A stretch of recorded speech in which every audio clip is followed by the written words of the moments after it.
Greetings, YouTubians, and welcome back to Wayne Sharp World, where today we have another episode brought to you by DLT Trading. Check them out for all of your knife and EDC needs. This knife below will be linked in the description of this video for purchase from DLT, and this knife is none other than the GiantMouse Ace Nimbus. Now, before I go any further into this review, I'd like to thank you guys for tuning in today. If you like what you see, please do me a huge favor, hit that subscribe button, follow along, and I will continue to bring you the content. Now, let's take a look at some overall specs on this knife right here. We have an overall length of 7.5 inches with a blade length coming in right at 3 inches, but with all this belly, it's going to give you a cutting edge right around 3.25 inches.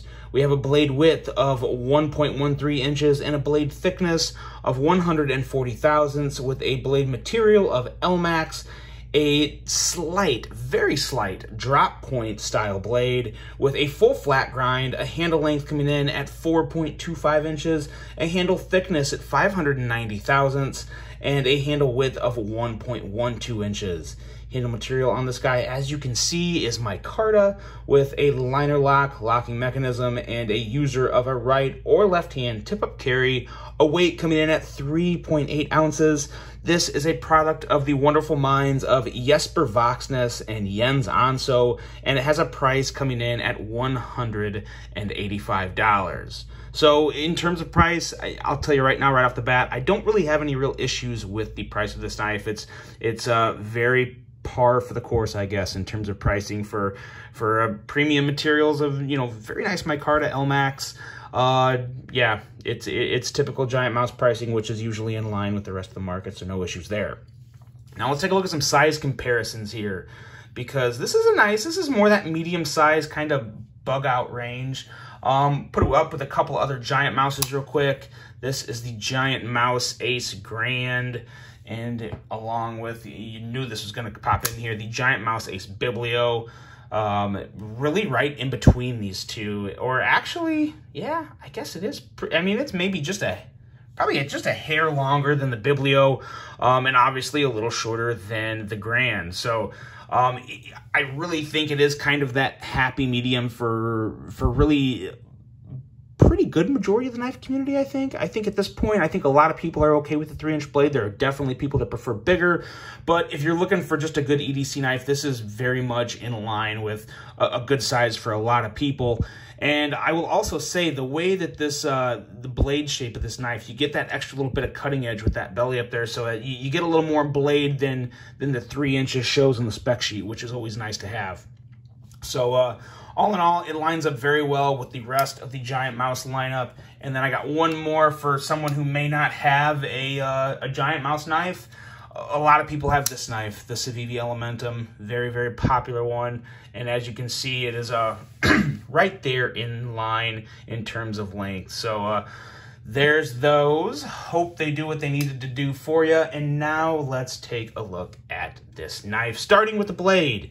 It is a pretty sleek and attractive blade, in my opinion, that is technically a drop point, but you really have to look at it. I mean, it almost looks like a straight back, but there is just a slight drop as you go out to the point of the knife, which is actually very nice along the spine. It's got that Italian crowning. It's got the jimping that you look for on, not even necessarily look for, but you kind of just expect this point on any GiantMouse knife. And I will say this one, the jimping on this one, I do wish it was either extended farther down the spine or moved down a little, because when I hold this in hand like this, which is pretty much the grip everyone's going to use it in, you can't really choke up. It doesn't do you any good.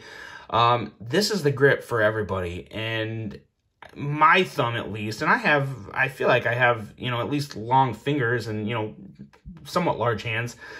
My thumb's just missing it. I get just a little, and if I have to, I can, you know, kind of reach up with my thumb, and then I have it, and then it's good, but my natural grip is right here, and my thumb is coming up just a little short. So I would have kind of liked to see that jimping brought down a little, but even as is, where it is, odds are if you're going to be making a real bearing down powerful cut, you're kind of going to adjust your grip anyway, and then you can, you know, move your thumb up there. So not the end of the world, but yeah, just a little higher up on the spine than I think I would prefer, but I can still make it work.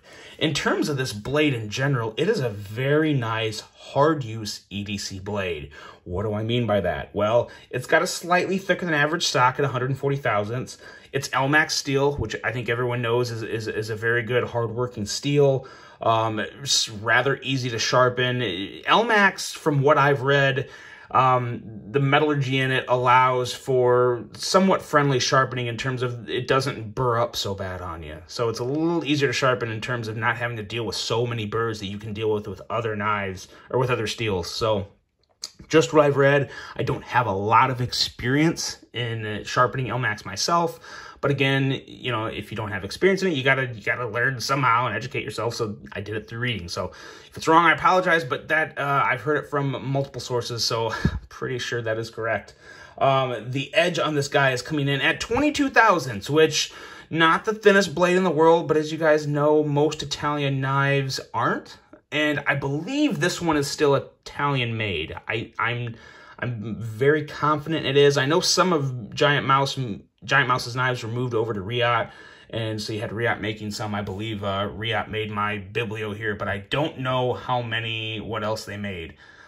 So that is still, if you know, let me know in the comments, because I feel like it's a constant back and forth, not argument, but kind of a discussion towards Italian made or Riot made. I don't know. So if you know, let me know. But other than that, you have a very nice cutout, which you also have kind of come to expect with GiantMouse knives. They nail the cutouts, and it's a very similar cutout. It's the same type of cutout that's on both the Grand and the Biblio, and there's a reason they stay the same. It's because it works, and it's different. It's not, you know, it's not a Spidey hole. It's not just a regular oval. It looks good, and it works well, because the only part that you really need of it is the bigger circle-ish part here, so it kind of acts like a circle, but you definitely feel the shape of it. Some people don't like that. I've come to quite enjoy it. So that's definitely up for personal opinion, but I am a fan of it. And lastly, you have a tip that is very, very strong and hard use. You could definitely do a lot of good work with this tip. The farthest thing from dainty, but it also has a pretty good edge up there to where I think you can get a lot of detailed cutting tasks done. And then last but not least, this knife, as you know, you may be able to see it here, it is running on washers. So the overall build of this knife in general is very, very strong. It kind of gives me that, I'm going to say it, and I know people may roast me for it, but this is kind of like GiantMouse's version of a Chris Reeve knife. It just feels so solid in hand going into the handle and ergos of this knife. It's just solid as can be. In all honesty, when it comes to all the GiantMouses that I've handled, which have been the Grand, the Biblio, a few Biblios, this Nimbus, and then there was a small fixed blade. A small fixed blade I had at one point. Obviously, a fixed blade can't really be factored into that, but just the overall feel in hand from this, it gives you that tank-like feel to where you could really take this out just about anywhere, whether it be a camping trip or just through your daily rundown or whatever you do for work, and it would hold up just fine. I think it would put in a lot of good cutting through cardboard. You know, I think it would eat through cardboard with that LMAX steel. And even though the edge isn't super thin, you just have a great grip on this guy to power through it. And those washers, combined with the super thick and sturdy handle, which does have a little milling in there, which is always nice to see, to take out a little bit of weight. But there's still some heft to this knife at 3.8 ounces. I will say, I think it may feel a little heavier than 3.8 ounces. Not by much. I was just really surprised at how this felt in hand. I was expecting to be more in lines with a Grand or a Biblio, but it definitely has a unique, solid, slightly heavy feel to it, but I like it. I'm not one to complain about the weight of knives very often, so it's got to be a real anchor for me to complain about it. But very nice contoured micarta. Fills the hand really, really well. You guys know this by now, though. If Jesper Voxness is involved, it's going to feel good in the hand. And Jens Anso knows what he's doing in terms of ergonomics as well. So definitely very well executed ergos on this guy. The pocket clip is okay. I'm not the biggest fan of... let me rephrase that. I am a huge fan of the way wire clips look, act, and just kind of help hide the knife in your pocket. But I don't necessarily love the feel of them in hand. I wouldn't call it a hot spot, but it's definitely more than I want to feel. And in all honesty, I think it kind of borderlines a hot spot. That, again, comes down to complete personal opinion.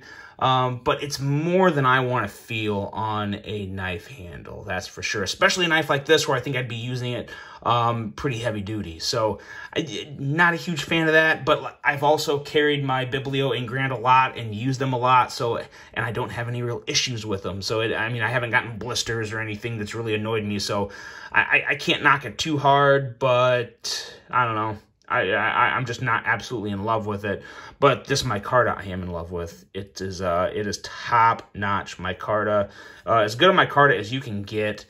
Great grip. You don't really feel the texture. You see the texture, but it still offers that good tackiness to it that you look for in micarta. So big fan of that.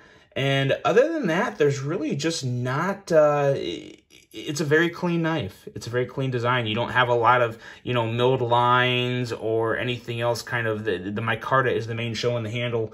And it just, again, I think the biggest thing to take away from the handle and ergos of this guy is how solid it feels. And how solid the action is. Going into the action, this is not really a fidgety knife. It's definitely more of a slow roller. It's not something that you can shake shut. I mean, you probably, I can if I do it really hard. Actually, maybe I can. It's hard to do under the camera.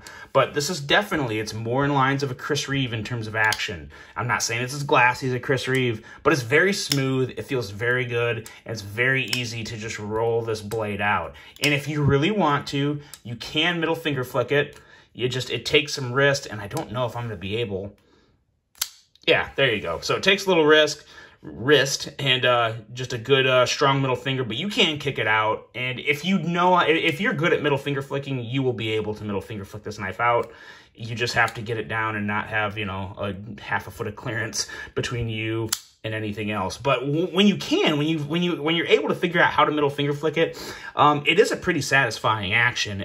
It flies out, and it gives you a really nice thwack. But again, it's not going to be something you'll do on a regular basis. Even me, when I pull this knife out, my first notion is to slow roll it, and it feels good. It feels very good. The actual curvature of the handle and the way the cutout area is kind of knocked down here gives you a lot of room to get your thumb in there and roll it out very easily. So I don't really have any issues with the action. It's not my, you know, my favorite type of action, but it's a very, very good slow rolling action. So if you're a fan of something like that, I think you would really, really enjoy the action of this knife.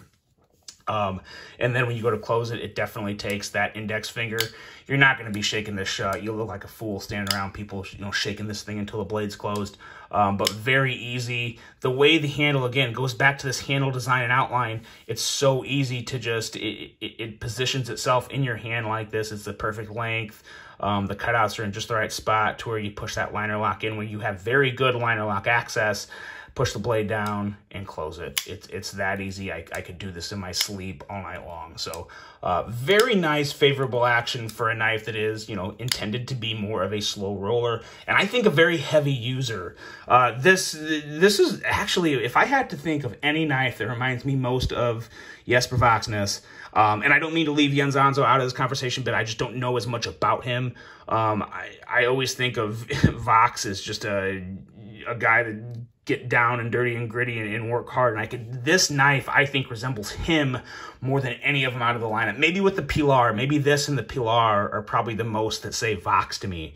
But overall, this is an excellent knife. It is, in all honesty, from what I've seen and heard throughout the community, I would probably rank this as the most underrated model in the GiantMouse lineup. And there's nothing bad about being underrated. Being underrated means it's usually easy to find them. And these are pretty readily available. Like I said, this one will be linked below for purchase from DLT. But overall, it is just a great hard-use knife with excellent materials and top-notch quality. This is probably the best GiantMouse out of the box I've ever had. I've had other GiantMouses where they break in really well, but sometimes they're a little stiff out of the box. This is supposed to be a little stiff because it's not on bearings. The only knife that's ever been this good out of the box for me has been the Biblio, but again, this is kind of another level. It's a premium edition. So I expected that. This being a standard run-of-the-mill Ace lineup, I thought maybe you would have, need a little working time. But this came out of the box completely ready to go. So I was very, very happy with that. One I definitely recommend, and again, one that I think is very underrated. So if you're looking for a new GiantMouse knife and you want to get that good GiantMouse feel with some different aesthetics and a different type of action, this is it. I really do think this is it. The GiantMouse Ace Nimbus, guys. Let me know what you think. Really hope you enjoyed this one. Hope you have a great rest of your day. And until the next one, I'm out.